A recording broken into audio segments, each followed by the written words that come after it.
नमस्कार, सुपरफास्ट राजस्थान में आपका स्वागत है। मैं हूं आपके साथ माजिद अंसारी। राम जन्मभूमि बाबरी मस्जिद भूमि विवाद में दायर अपीलों पर आज सुप्रीम कोर्ट सुनवाई करेगा। ये मामला चीफ जस्टिस रंजन गोगोई और जस्टिस संजय किशन कौल की पीठ के समक्ष सूचीबद्ध है। इससे पहले 27 सितंबर 2018 को तत्कालीन चीफ जस्टिस दीपक मिश्रा की अध्यक्षता वाली 3 सदस्यीय पीठ ने 2-1 के फैसले से इस मामले को 5 जजों की पीठ के पास नए सिरे से विचार के लिए भेजने से इनकार कर दिया था। दरअसल 1994 के एक फैसले में टिप्पणी की गई थी कि मस्जिद इस्लाम का अभिन्न अंग नहीं है। इस मामले में हाई कोर्ट ने अपने फैसले में 2.77 एकड़ भूमि का सुन्नी वक्फ बोर्ड, निर्मोही अखाड़ा और रामलला के बीच समान रूप से बंटवारा करने का आदेश दिया था। ये सुनवाई ऐसे समय में होने जा रही है जब आम चुनाव में कुछ ही महीने पहले बचे हैं और राजनीतिक गलियारों के साथ साथ आरएसएस समेत तमाम हिंदू संगठनों की ओर से सरकार पर अध्यादेश लाने का दबाव है। राम जन्मभूमि के पुजारी सत्येंद्र दास ने कहा कि कोर्ट की सुनवाई से ही आशा है जल्द से जल्द कोर्ट में सुनवाई हो, राम मंदिर का निर्माण हो। कोर्ट के अलावा दूसरा रास्ता कोई नहीं है। बाबरी मस्जिद के मुद्दई इकबाल अंसारी ने कहा कि मामला बहुत पुराना है। हिंदू और मुस्लिम पक्षकार दोनों ही चाहते हैं कि फैसला कोर्ट करे। वहीं सुनवाई से पहले all India Muslim personal law board के सदस्य जफर याब जिलानी ने मंदिर मुद्दे को लेकर एक और सुनवाई को लेकर अपनी प्रतिक्रिया दी है। उन्होंने कहा है कि सबकी नजर कोर्ट पर है। उज्जैन के महाकाल मंदिर पहुंचे उत्तर प्रदेश के डिप्टी सीएम केशव प्रसाद मौर्य ने कहा कि राम मंदिर के लिए सर्वोच्च न्यायालय के आदेश के बाद अगर अध्यादेश लाने की जरूरत होगी तब ऐसे में हम पीछे नहीं हटेंगे। दिल्ली के मोती नगर के पास सुदर्शन पार्क में एक बड़ा हादसा हुआ है। पार्क के पास डी ब्लॉक में पंखा बनाने की एक फैक्ट्री में कंप्रेसर ब्लास्ट हुआ है, जिसकी वजह से छत गिरने से 7 लोगों की मौत हो गई है। कुछ लोगों के दबे होने की आशंका है। पुलिस और दमकल की गाड़ियां मौके पर हैं। दिल्ली पुलिस की माने तो अभी तक 8 लोगों को बिल्डिंग से रेस्क्यू करके निकाला गया है। राहत और बचाव का काम अभी भी जारी है। दमकल की 8 गाड़ियां मौके पर मौजूद हैं। जिस इमारत में धमाका हुआ है वो इमारत 2 मंजिला थी।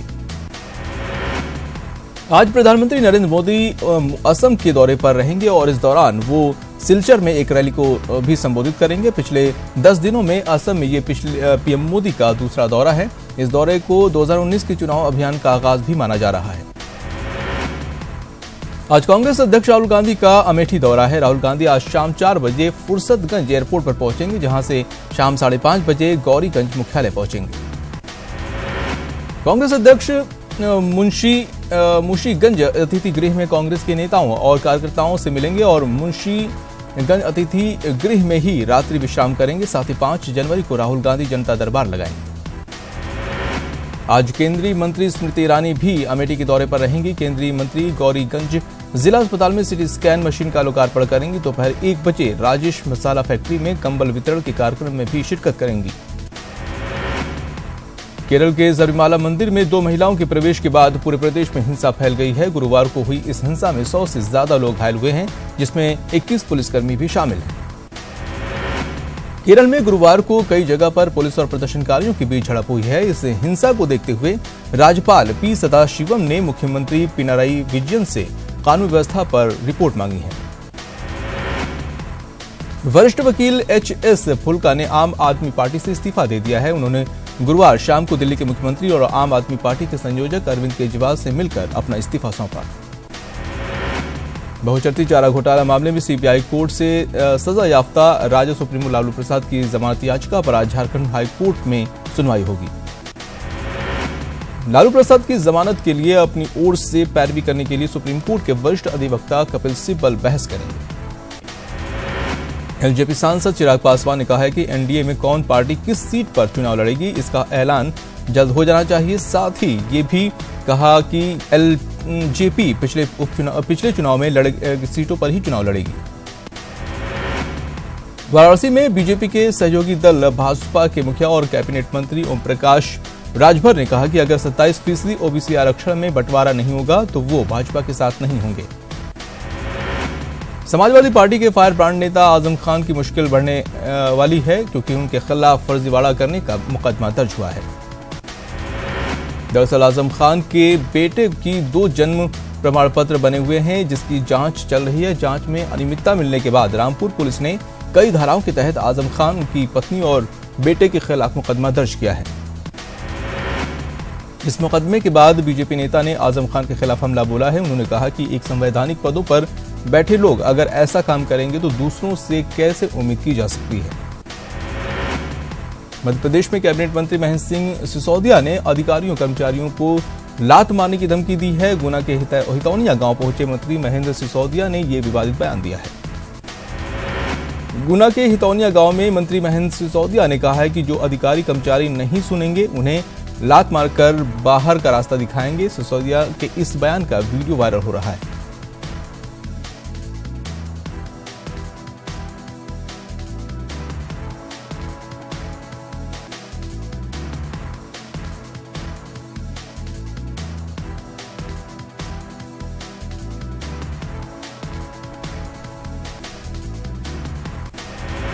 मेरठ में एनआईए वांटेड नईम को गिरफ्तार किया। नईम पर आतंकवादियों को हथियार सप्लाई करने का आरोप है। नईम की गिरफ्तारी किठौर हापुड़ रोड से हुई। नईम किठौरी थाना क्षेत्र के राधना गांव का रहने वाला है।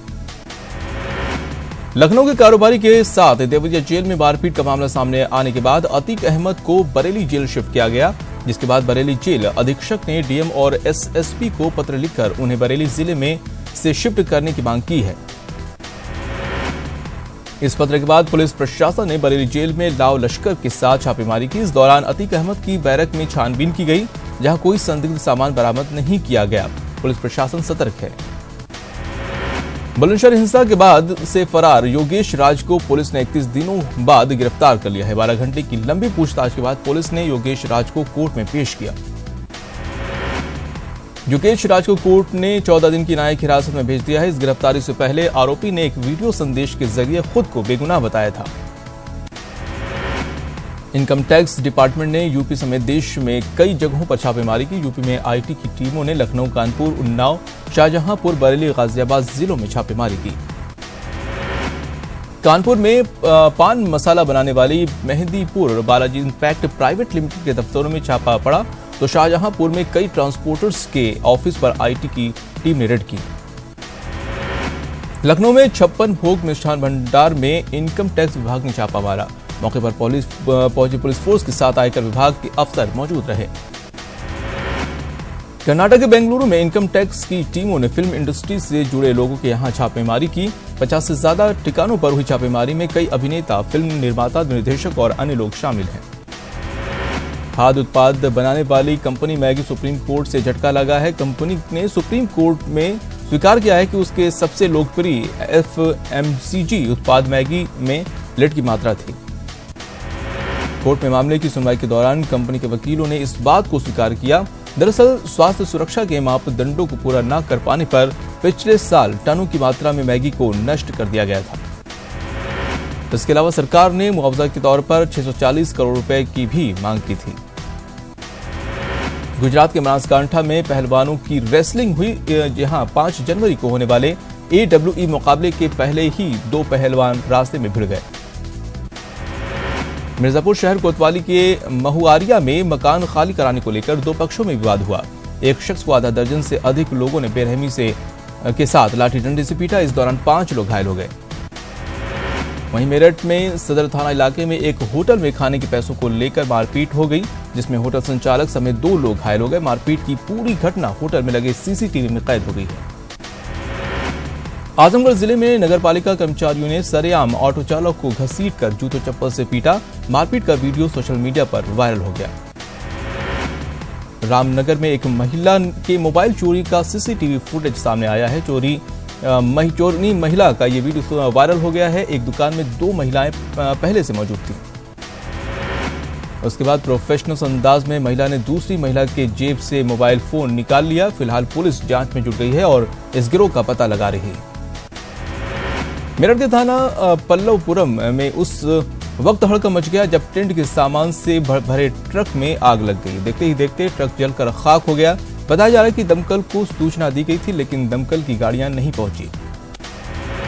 मध्य प्रदेश के जबलपुर में एक दुकान में अचानक आग लगी। आग लगने से दुकान में रखा लाखों का रुपए का सामान जलकर खाक हो गया। घंटों की मशक्कत के बाद दमकलों की गाड़ियों ने आग पर काबू पाया। बैतूल में ऑटो पार्ट्स की दुकान में आग लगी। आग लगने से दुकान में रखा लाखों रुपए का सामान जलकर राख हो गया। वहीं सूचना के बाद फायर ब्रिगेड की टीम मौके पर पहुंची और आग पर काबू पाया।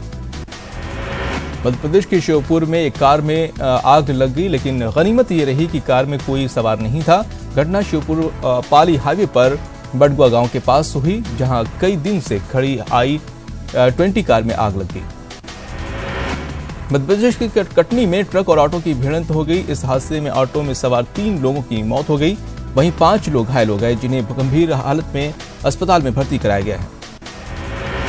मध्य प्रदेश के शिवपुरी में 6 साल की छात्रा को एक बस ने कुचल दिया, जिससे बच्चे की मौके पर ही मौत हो गई। बताया जा रहा है कि स्कूली बस से छात्रा उतर रही थी, उसी दौरान सामने से आ रही बस की चपेट में बच्ची आ गई। पुलिस मामले की जांच कर रही है।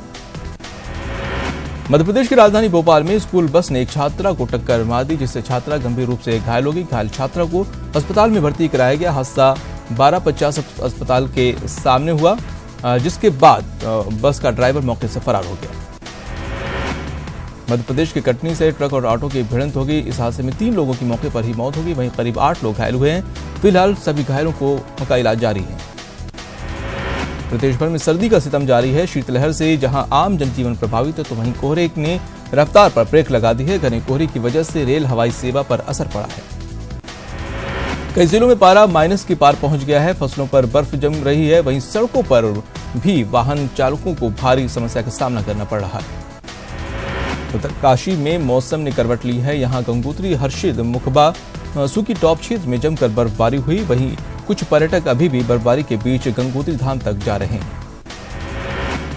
ऐसे ही कोलकाता के कुछ पर्यटक कई किलोमीटर ट्रैक करके गंगोत्री धाम पहुंचे और मंदिर के दर्शन करके बर्फबारी और बर्फ के नजारों का खूब आनंद लेकर वापस लौटे। गंगोत्री धाम का तापमान -8 डिग्री तक पहुंच गया है, लेकिन इसके बाद भी हर्षिल, सूखी टॉप, मुखबा, थराली और गंगोत्री में पर्यटक बर्फबारी और बर्फ के नजारों का खूब मजा ले रहे हैं। इस बर्फबारी का असर जिला मुख्यालय में भी देखने को मिला। मसूरी में भी पारा लगातार गिर रहा है। हालांकि स्थानीय लोगों को मुश्किल हो रही है, लेकिन यहां पहुंचे सैलानी काफी खुश हैं। शहर में रात का तापमान -5 डिग्री तक पहुंच रहा है। ठंड ने करीब 10 साल का रिकॉर्ड तोड़ दिया है और यहां तक कि शहर में पाला बर्फ की तरह पड़ रहा है, जिस पर गाड़ियों के फिसलने का खतरा भी बना हुआ है। नए साल पर राजाजी टाइगर रिजर्व देशी विदेशी पर्यटक से गुलजार नजर आ रहा है। नए साल पर पार्क में घूमने वाले पर्यटकों की संख्या में काफी इजाफा हुआ है। रोजाना काफी संख्या में पर्यटक यहां जानवरों का दीदार करने पहुंच रहे हैं। पार्क में जाने के लिए ओपन जिप्सी खास तौर पर लगाई गई है। गुजरात के जूनागढ़ के पास गिर के जंगलों से अनोखी तस्वीर सामने आई है। यहाँ एक शेरनी तेंदुए के एक बच्चे का पालन अपने बच्चों के साथ कर रही है। अमिताभ बच्चन प्रयागराज में आयोजित हो रहे कुंभ मेले में ब्रांड एम्बेसडर नहीं होंगे।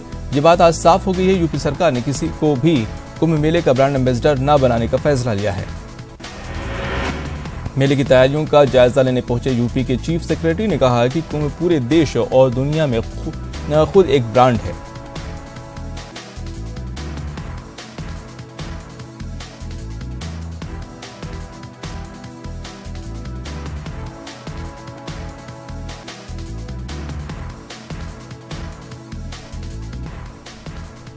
भारत की ओर से अमेरिकी प्रेसिडेंट ट्रंप की उस टिप्पणी पर जबरदस्त पलटवार किया गया, जिसमें उन्होंने अफगानिस्तान में एक लाइब्रेरी के लिए फंड लेने के पर भारत पर तंज कसा था और कहा था कि युद्धग्रस्त देशों में कौन किसका उपयोग करेगा। अमेरिकी राष्ट्रपति डोनाल्ड ट्रंप ने कहा कि वो पाकिस्तान के साथ अच्छे संबंध चाहते हैं और नए नेतृत्व के साथ मुलाकात को लेकर उत्सुक हैं। ट्रंप ने साथ ही कहा कि वो पाकिस्तान के जरिए तालिबान को बातचीत की मेज पर लाना चाहते हैं। हालांकि ट्रंप ने उसी बैठक में अपने सहयोगियों को बताया कि उन्होंने पाकिस्तान को मिलने वाली 1.3 अरब अमेरिकी डॉलर की सहायता राशि बंद कर दी है, क्योंकि पाकिस्तान दुश्मनों को पनाह देता है। टीम इंडिया और ऑस्ट्रेलिया 4 टेस्ट मैचों की सीरीज के चौथे और अंतिम मुकाबले में आमने सामने हैं। आज मैच का दूसरा दिन है। भारत फिलहाल मजबूत स्थिति में दिख रहा है। लंच तक भारत ने 5 विकेट के नुकसान पर 389 रन बना लिए। चेतेश्वर पुजारा 181 और ऋषभ पंत 27 रन बनाकर खेल रहे हैं। सिडनी टेस्ट में शतक लगाने के साथ ही टीम इंडिया टेस्ट स्पेशलिस्ट बल्लेबाज चेतेश्वर पुजारा ने रिकॉर्ड्स की झड़ी लगा दी। पुजारा ने एक टेस्ट सीरीज में सर्वाधिक रन बनाने का अपना पिछला रिकॉर्ड तोड़ दिया। 2012-13 में पुजारा ने इंग्लैंड के खिलाफ टेस्ट सीरीज में 438 रन बनाए थे। ऑस्ट्रेलिया के खिलाफ मौजूदा सीरीज में 3 शतकों की मदद से पुजारा पिछले रिकॉर्ड से आगे निकल गए हैं। भारतीय कैप्टन कोहली अंतर्राष्ट्रीय क्रिकेट में सबसे तेज 19,000 रन पूरे करने वाले दुनिया के पहले बल्लेबाज बन गए हैं। कोहली ने इस दौरान सचिन तेंदुलकर समेत ब्रायन लारा और रिकी पॉन्टिंग जैसे दिग्गजों को पीछे छोड़ दिया है।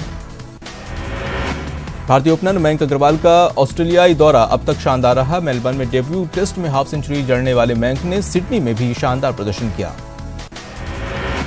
ओपनर के एल राहुल का फ्लॉप शो सिडनी में भी जारी रहा। मेलबर्न में ड्रॉप की जाने के बाद सिडनी में वापसी करने वाले राहुल ने एक बार फिर कैप्टन, कोच और भारतीय फैंस को निराश किया। SCG में भी उनका बल्ला खामोश रहा और वो 9 रन बनाकर पवेलियन लौट गए। पाकिस्तान के पूर्व क्रिकेट शाहिद अफरीदी का एक वीडियो वायरल हो रहा है। आमतौर पर क्रिकेट को लेकर चर्चा में रहने वाले अफरीदी डॉक्टर की तरह स्टेथोस्कोप और एप्रिन पहने नजर आ रहे हैं। इसी के साथ इस बुलेटिन में इतना ही। दीजिए इजाजत। नमस्कार।